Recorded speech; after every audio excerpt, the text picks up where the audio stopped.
ఏంటి నిత్యానా? మీరు ఇక్కడ ఎలా? అలా అడుగుతారేంటండి? మా నాన్నగారు ఆఫీస్కి నేను రావడం తప్పంటారా, లేక మీరు మాట్లాడింది వినడం తప్పంటారా?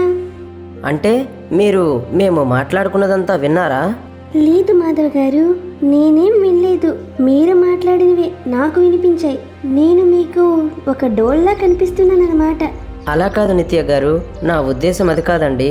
ఇంకా మీరేం చెప్పకండి మాధవ్ గారు, నేను మీతో మాట్లాడాలి. అలా పక్కకొస్తారా?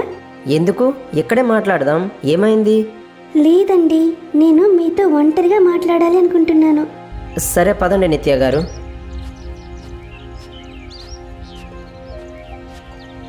వీడు ఈరోజు అయిపోయాడు. వీడు అతి నోటు దురుస్తనం వలన ఏవేవో మాట్లాడేశాడు. అది ఎవరు వినకూడదో వాళ్ళే విన్నారు. ఇంకా వీడిని ఆ భగవంతుడే కాపాడాలి. సారీ నిత్య గారు, నేను అలా మాట్లాడి ఉండకూడదు. నన్ను క్షమించండి. మాట్లాడిన తర్వాత మాట్లాడి ఉండకూడదు అనడానికి ఏముందిలేండి. అనాల్సినవన్నీ అనేశారు కదా, మళ్ళీ అనకూడదు అంటారేంటి? నేను మీ మెడలో డోలు అన్నారు కదా.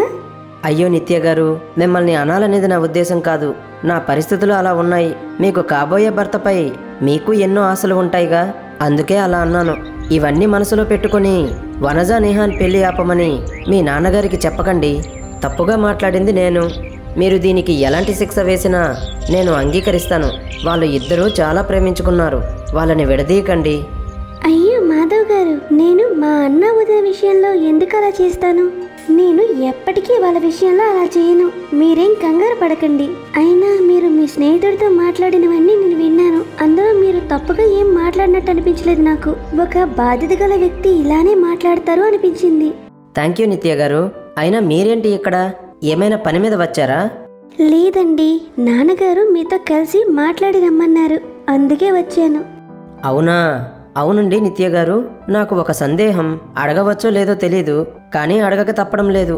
మీకు అసలు ఈ పెళ్లి ఇష్టమేనా?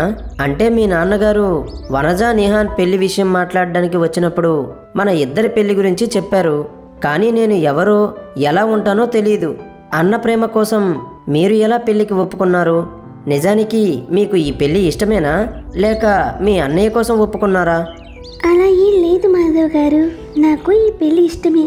మీ చెల్లి వనజ నాకు బాగా తెలుసు. తరచూ మా ఇంటికి వస్తూ ఉండేది. అలా వచ్చే ప్రతిసారి మీ గురించి చెప్తూ ఉండేది. అలా మా వదిన చెప్పిన ప్రతిసారి అనుకునేదాన్ని మీరు చాలా మంచివారు అని. కానీ ఇప్పుడు మీ స్నేహితుడితో మాట్లాడుతుంటే చూశాను, ఒక అమ్మాయి విషయంలో మీరు ఎంతలా ఆలోచిస్తారు అని. మీ జీవితంలో వచ్చే అమ్మాయి మీ ఇంట్లో ఎలాంటి ఇబ్బందులు పడకూడదు అనుకుంటున్నారు. దాన్ని బట్టి అర్థమవుతుంది కదా మీరు ఎలాంటి వారు అనేది. అసలు నేను ఎలా ఉంటానో తెలీదు. నా మనస్తత్వం ఎలాంటిదో కూడా తెలీదు. నేను మంచి అమ్మాయినో గయ్యాన్నో కూడా తెలీదు. ఇలాంటివి ఏవీ ఆలోచించలేదు మీరు. మీ చెల్లి జీవితం బాగుండాలని మా నాన్నగారు అడగగానే కాదు అనకుండా పెళ్లి కొప్పుకున్నారు. కానీ నేను మీ ఇంటికి వస్తే ఎలాంటి ఇబ్బందులు పడతానేమో అని మీ ఫ్రెండ్ దగ్గర బాధపడుతున్నారు. మీరు నిజంగా చాలా గ్రేట్ మాధవ్ గారు. అంత ఏం లేదులేండి నిత్య గారు. మన ఇంటి ఆడపిల్లని ఇంకొకరి ఇంటికి పంపేటప్పుడు మనం ఎంత కంగారు పడుతున్నామో, అలాగే ఇంకో ఆడపిల్ల మన ఇంటికి వచ్చినప్పుడు చక్కగా చూడాలిగా. తన ఇష్టాలు ఆనందాలు తీర్చాలి. తనకు కష్టం వస్తే మేము ఉన్నామనే భరోసా ఇవ్వగలగాలి. అలా ఇవ్వలేనప్పుడు తను బాధపడుతుంటే ఎంతో కష్టంగా ఉంటుంది కదండి. మాధవ్ గారు, మీరు నా విషయంలో ఎలాంటి కంగారు పడకండి. నేను చిన్నప్పటి నుండి చాలా ముద్దుగానే పెరిగాను. కానీ మా నాన్నగారు నాకు అన్ని చెప్తూ పెంచారు. ఎలాంటి సమయంలో ఎలా ఉండాలో అనేది బాగా నేర్పించారు. కానీ మీరు ఆలోచిస్తున్నట్లు అందరూ ఒకేలా ఉండరు మాధవ్ గారు. భర్త అవసరాలు తీరిస్తేనే భార్య సంతోషంగా ఉంటే వాళ్ళు భార్యలు ఎలా అవుతారు? భర్త కష్టం, సుఖం, బాధ, సంతోషంలో తోడుంటేనే కదా భార్య అవుతారు. నేను మీ జీవితాల్లో కష్ట సుఖాల్లోనూ, ఆనందాల్లోనూ, సంతోషాల్లోనూ తోడుందాం అనుకుంటున్నాను. వనజ వదిన వల్ల మీ కుటుంబ పరిస్థితులన్నీ నాకు బాగా తెలుసు. కనుక మీరు ఎలాంటి కంగారు పడాల్సిన అవసరం లేదు. మనం ఇద్దరం కలిసి కుటుంబాన్ని చక్కగా నడిపిద్దాం. నా కోసం మీరు రంగురంగుల చీరలు, నగలు, బహుమతులు ఏమి ఇవ్వాల్సిన అవసరం లేదు. మీరు నాతో నవ్వుతూ ఉంటే చాలు. అంతగా కావాలి అంటే మీతో పాటు నేను ఉద్యోగం చేస్తాను. నా జీవితంలో ఎలాంటి అమ్మాయి వస్తుందో అని కంగారు పడ్డాను. కానీ మీరు నాతో పెళ్లి కాకుండానే అన్నీ అర్థం చేసుకుంటున్నారు. నాకు చాలా సంతోషంగా ఉంది నిత్య గారు. మిమ్మల్ని పెళ్లి చేసుకోవడం నాకు దేవుడిచ్చిన వరం అనుకుంటున్నాను. అయినా భర్తలు ఎంత చెప్పినా కొంతమంది ఆడవాళ్ళు అర్థం చేసుకోరు. కానీ మీరు పెళ్లి కాకముందే నా కోసం ఇంత ఆలోచిస్తున్నారు. అవసరమైతే నా కోసం ఉద్యోగం కూడా చేస్తానంటున్నారు. ఎందుకని? ఎందుకంటే నిత్య నీకు తెలియకుండానే నిన్ను ఇష్టపడుతుంది కనుక. నిత్య నిన్ను ఎప్పటి నుండో గాఢంగా ఆరాధిస్తుంది కాబట్టి. వనజ, నువ్వేంటమ్మా ఇక్కడ? హాయ్ బావగారు, నా పేరు నిహాన్. నేను నిత్య అన్నయ్యని. ఓ బావగారు, బాగున్నారా? మీరందరూ ఏంటండి ఇక్కడ? వస్తున్నట్లు నువ్వైనా చెప్పాలి కదమ్మా వనజ. అదేం లేదు బావగారు, నిత్యని మీకు పరిచయం చేయాలని నాన్నగారు చెప్పారు. పనిలో పనిగా నేను మీరు కలిసినట్లు ఉంటుందని ముగ్గురం కలిసి వచ్చాము. కానీ మీ ఇద్దరికి మాట్లాడే అవకాశం ఇద్దామని అలా పక్కనే ఉన్నాం. అవునా, చాలా మంచిది బావగారు. అమ్మా వనజ, ఏంటి అంటున్నావు? నిత్య నన్ను ఇష్టపడడం ఏంటమ్మా? తను నేను ఇదే కదా మొదటిసారి కలిసింది. అవునన్నయ్య, నిత్యని నువ్వు కలిసింది ఇప్పుడే. కానీ నిత్య నిన్ను ఎప్పటి నుండి ప్రేమిస్తోంది. నీకు తను తెలియకపోవచ్చు, కానీ నువ్వేంటో, నీ ఇష్టాలేంటో, నీ కష్టాలేంటో అన్నీ నిత్యకి తెలుసు. ఏంటి వనజ నువ్వనేది? అవన్నీ తనకి ఎలా తెలుసు? నేను నిహాన్ ఇష్టపడుతున్న విషయం మొదట నిహాన్ నిత్యకి చెప్పాడు. అప్పటి నుండి నేను నిత్య మంచి స్నేహితులుగా తరచూ కలుస్తూనే ఉండేవాళ్ళం. అలాగే చాలా సమయం మాట్లాడుకునేవాళ్ళం కూడాని. అలా మాటల్లో నేను నీ గురించి ఎక్కువగా చెప్పేదాన్ని. తను ఆ మాటలు విని నీ మీద ప్రేమని, ఇష్టాన్ని పెంచుకుందన్నయ్య. అలా నా దగ్గర తరచూ నీ గురించి తెలుసుకుంటూ ఉండేది. ఇంకా చాలాసార్లు ఆఫీస్కి వచ్చినప్పుడు నిన్ను చూసింది. అప్పటి నుండి తనకి తెలియకుండానే నీతో ప్రేమలో పడిందన్నయ్య. అలా చాలా కాలమే ఎవరికీ తెలియకుండా తనలో తానే మూగ ప్రేమని నడిపించిందనుకో. తర్వాత ఎందుకో నాకే అనిపించి నేనే అడిగాను తన్ని. ఇలా జరిగిందంతా చెప్పసాగింది వనజ. నిత్య, నీకొక విషయం అడుగుతాను, నిజం చెప్తావా? మనం మంచి ఫ్రెండ్స్ కదా, నువ్వు అబద్ధం అస్సలు చెప్పకూడదు. వనజ చెప్పు, ఏంటది? ఏం లేదు నిత్య, నేను మీ అన్నయ్యని ప్రేమించినట్లే నువ్వు ఎవరినైనా ప్రేమిస్తున్నావా ఏంటి? నేనా? అది లేదు వనజ, నేను ఎవరిని ప్రేమించడం లేదు. ఏ నిత్య, నిజం చెప్తాను అన్నావు, మళ్ళీ ఎందుకని నా దగ్గర నిజాన్ని దాస్తున్నావు? అంటే నన్ను నువ్వు నమ్మడం లేదా ఏంటి నిత్య? నీకు నేను అన్ని విషయాలు చెప్తాను కదా, చివరికి నా ప్రేమ విషయం కూడా నీకు తెలుసు. అయినా నువ్వు నన్ను నమ్మడం లేదు కదా? అది వనజ, ఎవరికి చెప్పకు. నేనొక వ్యక్తిని చాలా కాలం నుండి గాఢంగా ప్రేమిస్తున్నాను. కానీ ఈ విషయం నేను ఎవరికి చెప్పలేదు, చెప్పలేను కూడా. నిజం చెప్పాలంటే నేను ప్రేమిస్తున్నా అన్న విషయం నేను ప్రేమించిన వ్యక్తికే తెలీదు. ఏం నిత్య, నువ్వేం మాట్లాడుతున్నావు? నువ్వు ప్రేమించిన వ్యక్తికి నీ ప్రేమ విషయం తెలీదా? అయినా ఇంతకీ ఆ వ్యక్తి ఎవరు? అతని పేరేంటి? అతను ఏం చేస్తుంటాడు? ఇప్పుడు అవన్నీ ఎందుకులే వనజ, నేను మాత్రమే ప్రేమిస్తున్నాను అతన్ని. అతనికి నా ప్రేమ విషయమే కాదు, నేనెవరో కూడా తెలీదు. అలాంటిది నా ప్రేమ విషయం నీకు చెప్పి ఇంకా ప్రయోజనం ఏముంది చెప్పు? ఆ వ్యక్తి ఎవరు నేను చెప్పనా పోనీ? అతను ఎవరో కాదు, మా అన్నయ్య మాధవ్, అంతేనా? ఈ విషయం నీకెలా తెలిసింది వనజ? అది నేనేం కావాలని ప్రేమించలేదు. నాకు తెలియకుండానే మీ అన్నయ్య మీద ఇష్టం పెరిగింది, అది ప్రేమగా మారింది. తెలియకుండా కలిగే దానినే ప్రేమ అంటారు చెల్లి. అన్నయ్య, నువ్వా? సారీ అన్నయ్య, నన్ను క్షమించు. నేనేదో తెలియక చేశాను. ఈ విషయం నాన్నగారికి చెప్పకన్నయ్య, తనకి తెలిస్తే ఇంకంతే సంగతులు. ఏం భయపడకులే చెల్లి, నేనేం నాన్నకు చెప్పేయనులే. అయినా నీ ప్రేమ విషయం ఇంకా మాధవ్ గారికి చెప్పలేదు ఎందుకని? చెబితే తనే ఒప్పుకునేవారు కదా. వనజ మాటల్లో మాధవ్ గారి గురించి తెలుసుకొని నేను అతనికి తెలియకుండానే ప్రేమించాను. నిజం చెప్పాలంటే మాధవ్ గారికి నేనెవరో కూడా తెలీదు. అతని మనసులో ఏముందో తెలీదు, లేదంటే అతను ఎవరినైనా ప్రేమించాడేమో కూడా తెలీదు నాకు. నువ్వు అలాంటి అనుమానాలేం పెట్టుకోకు నిత్య. మా అన్నయ్య ఏంటో నాకు బాగా తెలుసు. మా అన్నయ్య జీవితంలో ఇప్పటి వరకు ఎలాంటి అమ్మాయి లేదు. నువ్వు వెళ్ళి నీ ప్రేమ విషయం చెప్పు, మా అన్నయ్య తప్పక నీ ప్రేమని ఒప్పుకుంటాడు. ఆ నమ్మకం నాకుంది నిత్య. వెళ్ళు నిత్య, నీ ప్రేమ విషయాన్ని మా అన్నయ్యకి చెప్పు. సరే వనజ, నేను తప్పకుండా నా ప్రేమ విషయాన్ని మీ అన్నయ్య దగ్గర చెప్తాను. కానీ అప్పుడే కాదు, నా చదువు అయిపోయిన తర్వాత మీ అన్నయ్య దగ్గరకు వెళ్ళి నా ప్రేమ విషయాన్ని భయం లేకుండా చెప్తాను. అప్పుడు తను ఈ విషయాన్ని ఎలా తీసుకున్నా నేను దానికి అంగీకరిస్తాను. అలా నిత్య నిన్ను ఎప్పటి నుండో దూరంగా ప్రేమిస్తూ వచ్చిందన్నయ్య. కానీ అనుకోకుండా ఒకరోజు మా ఇద్దరి ప్రేమ విషయం నిహాన్ వాళ్ళ నాన్నగారికి తెలిసిపోయింది. అలా తెలిసిపోవడంతో నిహాన్ వాళ్ళ నాన్న మా ఇద్దరిని పిలిపించి మరీ అడిగారు, మీరిద్దరూ ప్రేమించుకుంటున్నారా అని. నిహాన్, ఏంటి మీ ఇద్దరూ ప్రేమించుకుంటున్నారా? ఆ విషయం నా దగ్గరే దాచారంటే మీ ఉద్దేశంలో నాపై గౌరవం లేనట్టే కదా. అలా కాదు నాన్నగారు, నేను మీకు చెప్పాలి అనుకున్నాను, కానీ మీరు ఒప్పుకుంటారో లేదో అనే భయంతోనే చెప్పలేదు. నన్ను క్షమించండి నాన్నగారు. ఏంటిరా నిహాన్, ప్రేమించాను అని అంత ధైర్యంగా ఒప్పుకుంటున్నావు? అంటే పెద్దవాళ్ళతో మీకు సంబంధం లేదా? నువ్వు చదువు పక్కన పెట్టి ఇలా ప్రేమ దోమ అని తిరిగితే ఎప్పటికిరా నువ్వు ఇష్టపడ్డ డాక్టర్ అవుతావు? నాకు ఈ డాక్టర్ చదివించడం ఇష్టం లేకపోయినా నీ సంతోషం కోసమే కదా చదివిస్తున్నది. నాన్నగారు, ఎందుకని మీరు అలా కోప్పడుతున్నారు? అసలు మీ సమస్య అన్నయ్య ప్రేమించడమా లేక మీకు తెలియకుండా ప్రేమించడమా? నిత్య, నీకేం తెలీదు, నువ్వు కాస్త మాట్లాడకుండా ఉండు. అదేంటి నాన్నగారు, కనీసం నేను అడిగిన దానికి సమాధానం చెప్పకుండా ఎప్పుడు లేని అంత కోపడుతున్నారు. అలాంటిది అన్నయ్య ధైర్యంగా తన ప్రేమ విషయం మీ దగ్గర చెప్పాలి అంటే మీరు ఒప్పుకుంటారు అనే నమ్మకం తనకెలా కుదురుతుంది? మీకు భయపడి అన్నయ్య తన ప్రేమ విషయం చెప్పలేదు అనుకోవచ్చు కదా. అలా కాదమ్మా నిత్య, అసలు వాడి చదువు పక్కన పెడితే ఎలా? ప్రేమ అనే పేరుతో తన లక్ష్యం మరిచిపోయి తిరుగుతాడు. అయినా వనజని ప్రేమిస్తున్నాడు అంటే నేను అసలు నమ్మలేకపోతున్నాను. ఎప్పటి నుండో తను మన ఇంటికి వస్తూ పోతూ ఉండేది. తను మీకు మంచి స్నేహితురాలు అనుకున్నాను, కానీ ఇలా చేస్తాడు అనుకోలేదు. నాన్న, అన్నయ్య వనజ పెళ్లి చేసుకోవాలి అనుకుంటున్నారు, ఆ మాట నిజమే. కానీ వాళ్ళు తమ చదువుల్ని పక్కన పెట్టి కాదు. నిజానికి వాళ్ళిద్దరు ఎప్పుడు చదువుని పక్కన పెట్టలేదు నాన్న. అన్నయ్య ఎప్పుడు చదువుల్లో ముందుంటాడు అని మీకు తెలీదా నాన్న? తను మీరిచ్చిన చదువుకి గౌరవం ఇచ్చాడు. ఎప్పుడు అన్నయ్య మీ మాటని కాదు అనలేదు కదా. అలాగే మీరు కూడా తనకి ప్రేమను చూపించండి నాన్న. తను ఇష్టపడ్డ అమ్మాయి మంచిది అనిపిస్తే ఒప్పుకోండి నాన్న తన ప్రేమని. మీరలా తన ప్రేమని ఒప్పుకుంటే తను తప్పకుండా మీ నమ్మకాన్ని నిలబెడతాడనే నమ్మకం నాకుంది. అన్నయ్య వనజ మంచి ఉద్యోగం తెచ్చుకొని పెళ్లి చేసుకుంటారు. దానికి ఆ నమ్మకం నాకుంది నాన్న. దయచేసి ఆలోచించండి నాన్న, ఇది నీ కొడుకు జీవితం.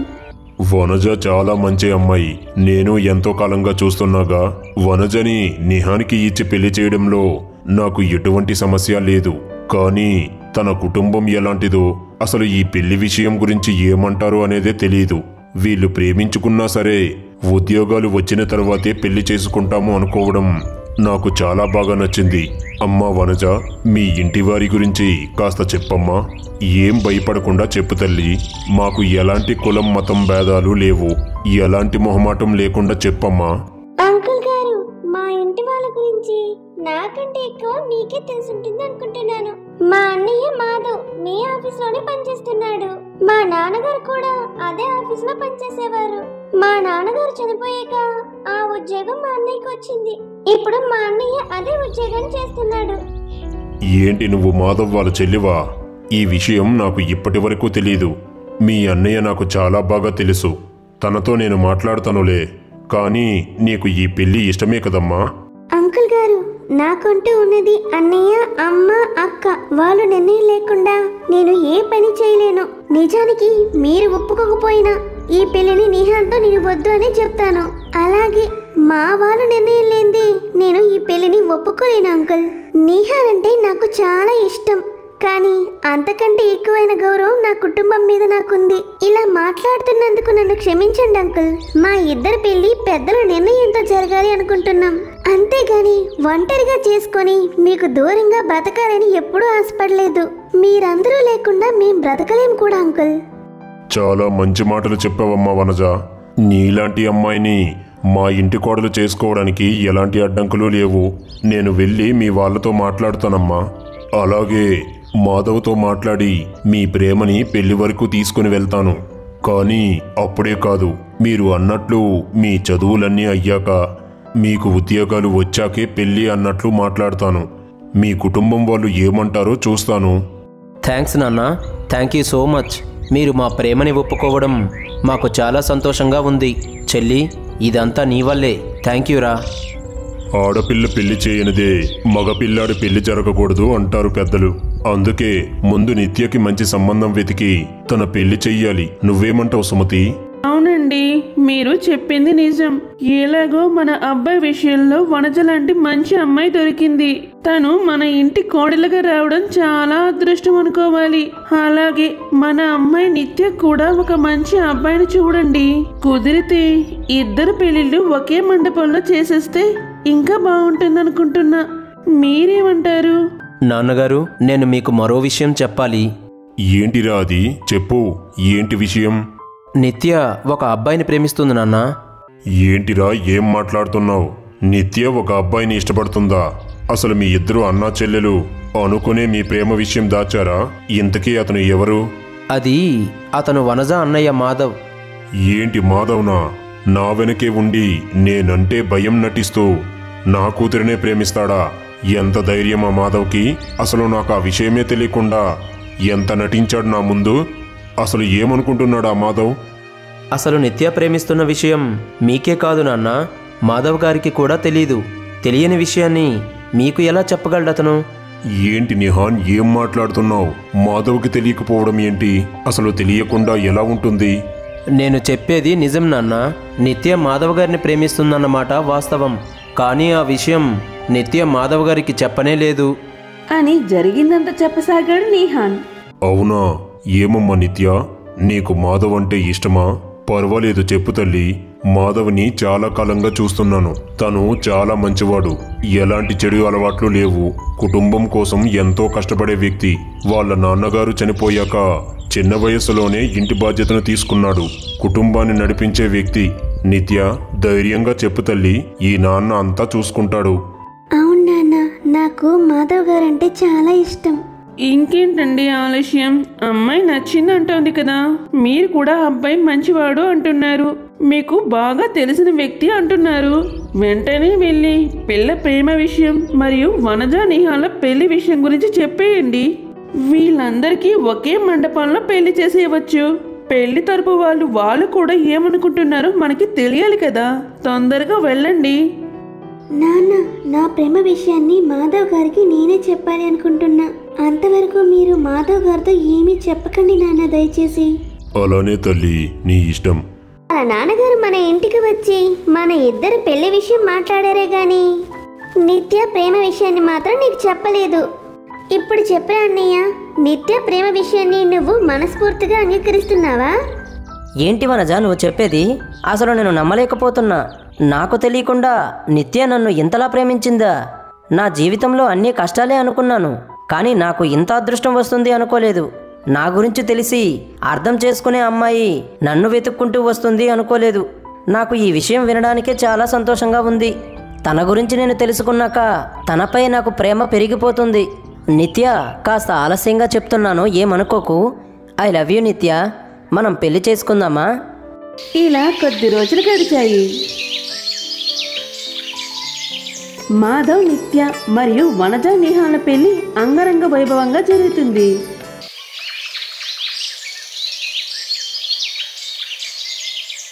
అయ్యో, టైం 7 అవుతుందా? ఏంటి, నేను 5 గంటలకే అలారం పెట్టానే. ఏమైంది? ఎక్కడ పనులు అక్కడే ఉండిపోయాయి అనుకుంటా. అసలే ఆఫీస్కి ఆలస్యం అయిపోతుందే. త్వరగా అన్ని పనులు చేసేయాలి. ఏమండి, ఏమైందండి అంత కంగారు పడుతున్నారు? అయినా మీరు అప్పుడే లేచారా? అప్పుడే లేవడం ఏంటి నిత్య?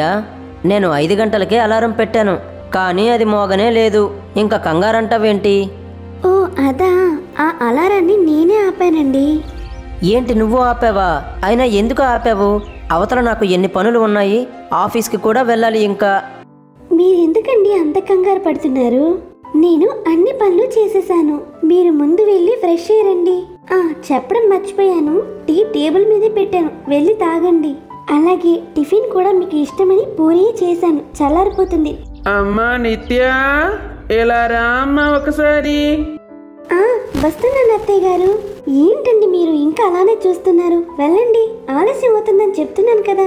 మళ్ళీ పూరీలు చల్లారిపోతే బాగోవు. ఏంటి, నాకు ఇదంతా చాలా కొత్తగా ఉంది. రోజు ఆఫీస్కి నేను కంగారుగా ఉరుకుల పరుగులతో వెళ్ళేవాడిని. అలాంటిది నా కోసం నిత్య అన్నీ దగ్గరుండి చూసుకుంటుంది. దానికి తోడు అమ్మ విషయంలో కూడా చాలా జాగ్రత్తగా ఉంటుంది. వనజ చెప్పినట్లు నిత్య డబ్బులో పెరిగిన మంచి మర్యాద, కష్టం సుఖం తెలిసిన అమ్మాయి. ఇంటి భారాన్ని మోస్తూ అప్పుల్లో కూరుకున్న నా జీవితంలోకి ఎలాంటి అమ్మాయి వస్తుందో, తనతో నేను ఎన్ని కష్టాలు పడాలో అని ఆలోచించాను. కానీ దేవుడు నా బాధని అర్థం చేసుకున్నట్లున్నాడు. నిత్య లాంటి బంగారాన్ని నా జీవితంలోకి పంపించాడు. ఇలా కొంత సమయం గడిచింది. ఏమండి, ఇదిగోండి లంచ్ బాక్స్. అన్నీ మీకు ఇష్టమైనవి చేశాను. ఏమీ మిగల్చకుండా తినేయాలి. థ్యాంక్స్ నిత్య. థ్యాంక్సా? థ్యాంక్ యూ ఎందుకు చెప్తున్నారు మీరు నాకు? నా గురించి ఆలోచించి పొద్దున్నే లేచి ఎంత కష్టమైనా ఇవన్నీ ఒక్కదానివే చేశావు. నన్ను నాకంటే ఎక్కువగా ప్రేమగా చూసుకుంటున్నావు. నీ ప్రేమ పొందినందుకు నేను చాలా అదృష్టవంతుడిని నిత్య. చాలే ఊరుకోండి, ఇవేం పెద్ద పని కాదు. అయినా ఇవన్నీ నేను ఒక్కదాన్నే చేశాను బాధపడుతున్నారా?